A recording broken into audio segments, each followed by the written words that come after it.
యాదగిరి గుట్టపై కొనసాగుతున్న వర్తక సంఘాన్ని రద్దు చేయాలని డిమాండ్ చేస్తూ యాదాద్రి పరిరక్షణ కమిటీ నాయకులు ధర్నా చేపట్టారు. కొండపై ఉన్న షాపులకు తక్షణమే టెండర్లు నిర్వహించాలని వారు కోరారు. యాదగిరిగుట్ట నిరుద్యోగులకు ఉపాధి అవకాశాలు కల్పించకుండా కొంతమంది వర్తక సంఘం పేరుతో షాపులను సంవత్సరాలుగా అక్రమంగా స్వాధీనం చేసుకుంటున్నారని నాయకులు ఆరోపించారు. దేవాదాయ శాఖ ఆదాయానికి గండి కొడుతున్నారని తీవ్ర విమర్శలు చేశారు. 10 షాపులకు గాను సంవత్సరానికి సుమారు 1.68 కోట్లు చెల్లిస్తూ వాటిని సబ్లీస్ ద్వారా కోట్లు సంపాదిస్తున్నారని ఆరోపించారు. ఇటీవల స్థానిక ఎమ్మెల్యే బీర్ల ఐలయ్య వర్తక సంఘం లీజును 10 సంవత్సరాలు పొడిగిస్తూ ఆదేశాలు ఇచ్చారని పేర్కొంటూ ఆ నిర్ణయాన్ని వెంటనే వెనక్కి తీసుకోవాలని డిమాండ్ చేశారు.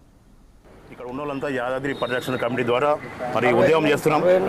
గత 30 రోజుల నుంచి వర్తక సంఘం రద్దు చేయాలి, టెండర్ వేయాలనే దాని మీద 30 రోజుల నుంచి ధర్నాలు, రాస్తారోకోలు దాదాపు 30 రోజులు చేస్తున్నాము.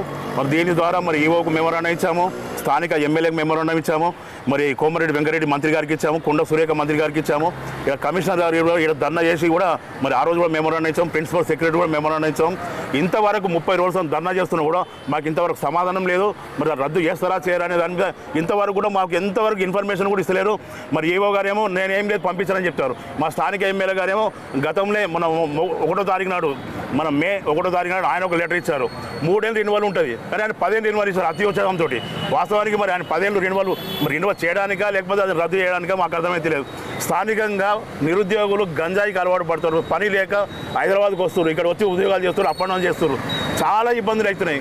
గుట్ట మీద 114 షాపులు ఉంటే గతంలో కేసీఆర్ రీకన్స్ట్రక్షన్ చేసినప్పుడు గుడి నిర్మాణం కోసం అని గుడి మొత్తం కూలగొట్టిన టైంలో వాళ్ళు 114 మంది షాపుల వాళ్ళు కేసీఆర్ ఆ ఇంటికడ ధర్నా చేసి ఎమ్మెల్యే ద్వారా పోయి అయ్యా మాకు ఉపాధి లేదు, ఒక 10 షాపులన్నీ ఇవ్వండి, మేము కలిసికట్టుగా మేమందరము వ్యాపారం చేసుకొని మేము ఉపాధి కల్పించుకుంటాము అనే దాని మీద వాళ్ళు రిక్వెస్ట్ చేస్తే ఆ కేసీఆర్ కూడా ఒకటే మాట చెప్పిండు, మీకు గుడి కన్స్ట్రక్షన్ అయ్యి నిర్మాణం అయ్యి ఓపెన్ అయ్యే వరకు మీకు ఇస్తాం 10 షాపులు, ఆ తర్వాత మీకు కింద 114 షాపులు కట్టిస్తాం, మీరు కిందికి వెళ్ళిపోవాలి, పైన ఉండదని చెప్పారు.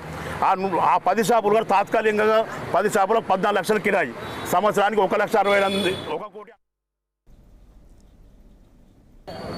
ఈరోజు యాదగిరిగుట్ట యాదాద్రి దేవాలయంకు సంబంధించినటువంటి షాపులు నిబద్ధతతో టెండర్ నిర్వహించాలని ఆల్ పార్టీ, అంటే ఏ రాజకీయ పార్టీ కాదు, రావటం మాకు రిప్రజెంటేషన్ ఇవ్వటం జరిగింది.